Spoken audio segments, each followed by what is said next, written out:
Hey guys, my name is Vishal, and today I want to recap and give you guys my impressions of yesterday's Apple event. In this video, I want to talk about some of the minor things, but I really want to get to some of the major updates that Apple announced, including two new processors, the M1 Pro and M1 Max chipsets, as well as the new MacBook Pro. So Apple announced a few new things, including an all-new subscription for Apple Music, as well as new colors for the HomePod Mini and a new generation of AirPods. Now I think out of the minor updates, the AirPods were the largest of these updates, including an all-new design and using now key features that were on the previous AirPods Pro, like spatial audio and adaptive EQ. They've also included MagSafe for the charging case for the AirPods, as well as increased battery capacity, and they've priced this at $179, which is right between the AirPods and the AirPods Pro. Now personally, I like the look of the AirPods, and I like the air tips on the AirPods Pro as well. So I'm not sure how I feel exactly about this new set, and I'm gonna have to try them out to see what I really feel and see what the difference is between the third generation of AirPods and the AirPods Pro. But it does allow Apple to bring some of this new technology like spatial audio and adaptive EQ to a much lower price point. So that's something that I'm looking forward to, and overall I think it's not a bad thing. Alright, now for the big stuff, and let's start by talking about the updates to Apple Silicon. Now if you're a follower of Apple products, then you might know that the M1 chip on last year's MacBook Pro allowed it to be leaps and bounds ahead of the Intel-based MacBooks. Well, this year Apple released not one, but two processors that take Apple Silicon to the next level. Now overall, both the M1 Pro and M1 Max chipsets are just scaled up versions of the M1. They include the same 5nm technology and include a physically larger processor to increase the core count.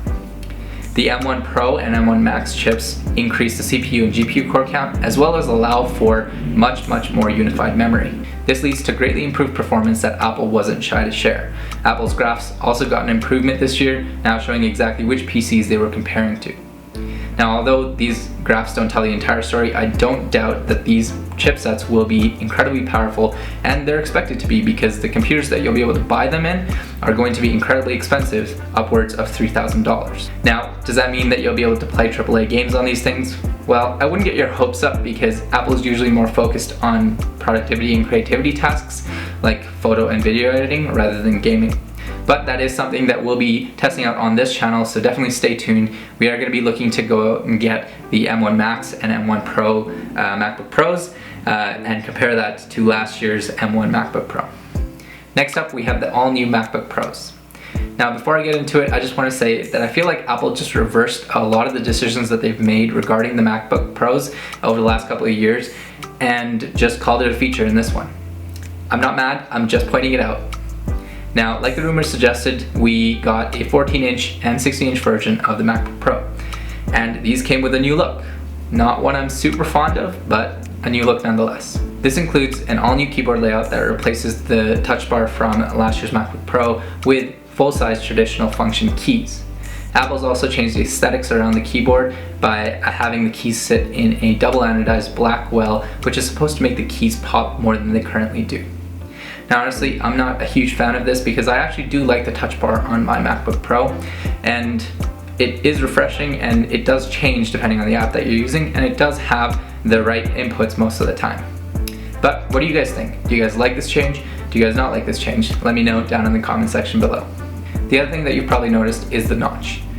And although I'm really excited by the fact that we get a lot more screen real estate, I'm not super impressed by the notch. Now, like the iPhones, I hope that this is something that we'll get more used to it the more that we use it, but it does look odd.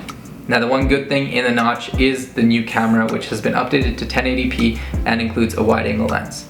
Now, this should allow for better low-light performance and better quality overall when using the front camera. The biggest update on the front, though, has got to be the Liquid Retina XDR display, which uses ProMotion to go all the way up to 120 Hz. Now, because there are competitors in the laptop market with a 120 Hz screen, it's really refreshing to see that come to the MacBooks as well. Lastly, is something that a lot of people have been waiting for, and some people are probably wondering why Apple took them away in the first place, and those are the ports. The new MacBook Pro comes with a whole host of new ports, including an HDMI connector, 3 USB-C or Thunderbolt 4 connectors, an SD card reader, an improved headphone jack, and a move back to MagSafe for charging. Now, I'm not sure how I feel about this one entirely just yet, because I have been using a USB-C dongle with my MacBook Pro for the last year, and it hasn't been terrible, but it has been an inconvenience.